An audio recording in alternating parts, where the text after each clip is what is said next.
Hi guys! Magandang gabi! Welcome back po dito sa Gandara sa your channel for Showbiz Update. Ayan, kamusta kayo? Good evening, good evening, good evening. Yes, good na good po kasi ang aking evening ngayon. Kayo po ba? Matanong lang. Kasi ako sobra talaga yung saya ko. May paayuda ba naman? Anyway, andito na naman nga po akong muli nagbabalik. Ang nagmamaganda rin yung kachismosang Kimpa. Wala na pong iba ang lukaret na si Gandara upang magatid sa inyo ng latest update and fresh happenings patungkol kay Kim Chiu and Paolo Avellino. And ngayon nga, humihingi na po ako agad-agad ng pasensya kung ako'y mambubulahaw na naman at mag-iingay sa inyo ngayong gabing ito. Kasi naman, ang ingay din po kasi nila Kim and Paolo. Yes, yes, yes. Hindi lang po si Kim, kundi pati si Paolo Avellino. Kaya hindi po kayo maghahanap. Hindi kayo maghahanap kay Paolo Avellino. So, tinutupad niya ngayon na babawi sa mga fans. Kasi ang dami naghahanap talaga sa kanya eh.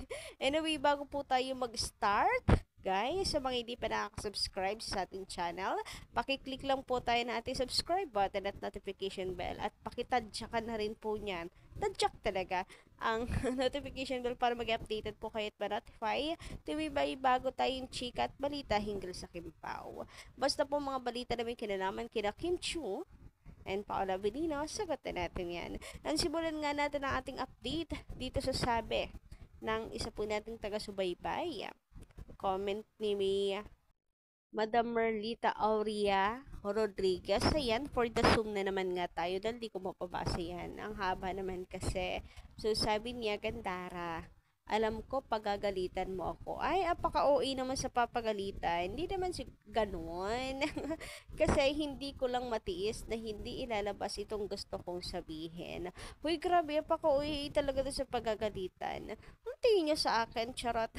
Hindi kasi minsan kapag may sumusobra na, paalala lang naman po, hindi naman pinapagalitan, nagpapaalala lang. Kayo naman, nagmamaganda na nga ako, nagmamaarte. Ginagawa niyo naman akong maldita. Ano, lahat ng negative sa akin na lahat? Charot.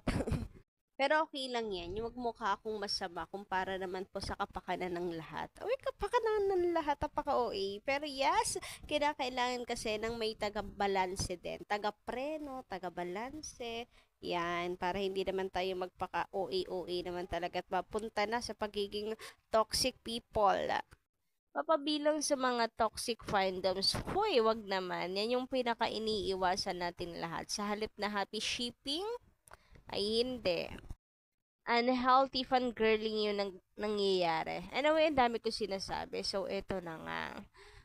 Gusto ko lang sabihin ang pakiramdam ko na pagkakaisahan si Kim, 'di ba? Hawak ni Kati Molina si Kay Bernardo. Opinion ko lang ito. Ako, hindi ko matanggap yung pinagmalditahan ni Kay, si Kiam. Para sa akin, hindi maganda yun. Ay, sino ba naman tatanggap nun? Pati naman po ako, hindi talaga tanggap yon. Sus ko, paulit-ulit. Hindi ko tanggap talaga yon. Lalo na, grabe yung pagtatanggol ko sa kanya.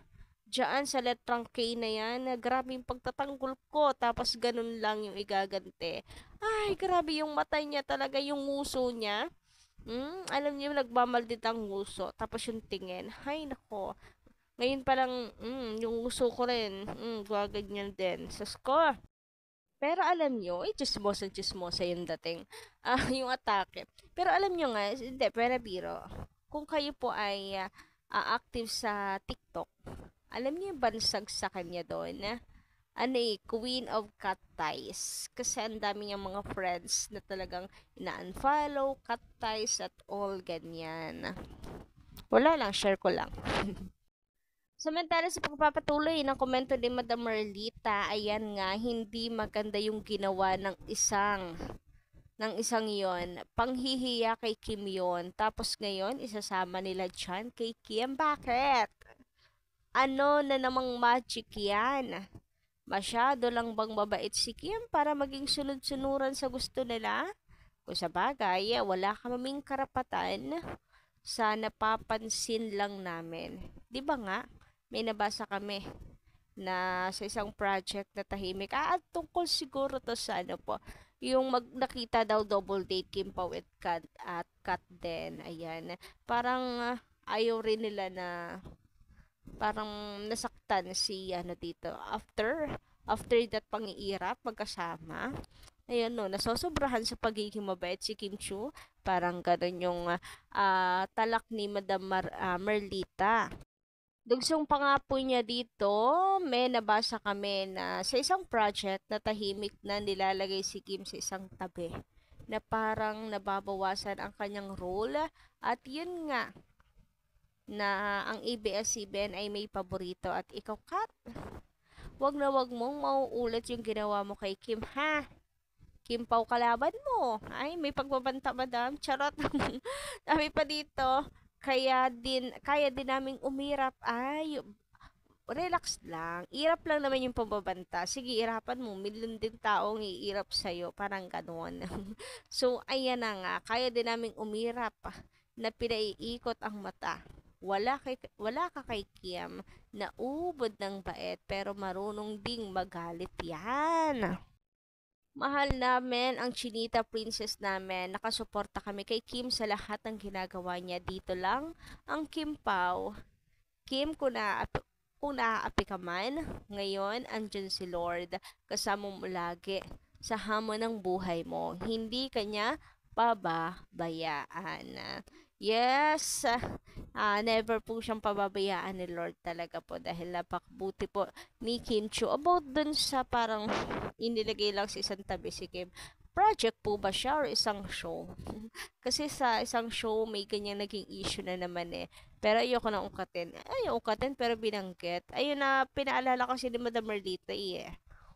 So, ayan, patungkol lang naman doon sa parang chika nga na spotted po si Kim and ang Kim Pao, double date with a cat din, ang hinaing ni Madam Merlita. So, yun lang naman siya. Kaya, let's move on na lang po dito sa next topic natin ngayong gabing ito. And eto nga po ay patungkol sa ayuda ni Kim Chu sa Discord. Yes, may pangmalakasang ayuda nga po ang Kim Pao. Eto na nga po. Grabehan naman nga sa lahat ng mga nakakamiss kina Kim and Paolo. Eto na po ang pinakamalakasang ayuda ni Kimberly. Nagparamdam na nga po sa social media, sa Discord. Of course, ang ating tahanan, mga Kim Pao fans. Ayun, sa mga hindi kasama, sorry na lamang po. Pero meron akong konting pasilip naman. Ayan. Pasilip talaga, as in, konting pasilip lang talaga yan. May taong nakasilip. Charat! So, yan yung pang malakasang ayuda ni Kimberly. Ayan, medyo madami-damiin yan. Pero nais kong i-highlight ang Kim Pao family na talagang parami na rin po ng parami. Ayan, si Paolo Avellino nga rin po, hindi lang si Kim Chu nagparamdam, kundi si Papi Paolo Avellino. Yes po, ayan, sa mga naghahanap, wag na pong maghanap dahil bumabawi nga po ng bonggang-bongga si Papi Paolo. At ang atin pong tahanan ay muling may ilaw at haligi na po muli. Ay, ilaw at haligi ng tahanan present. At binabati nga po tayo nila Kim and Paolo. Ayan, nagsiselebrate ang Kim Pao sa pagdami ng pamilya natin. Hoy, pamilya natin.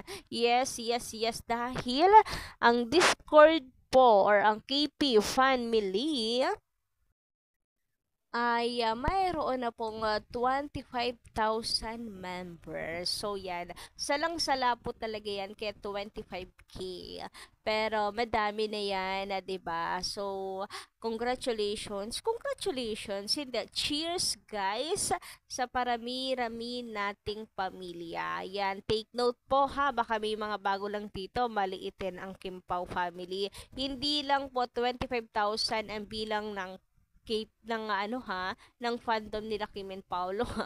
Sa channel lamang po ito or sa KP community lamang po sa Discord, which is salang-sala lamang po ang mga naroon.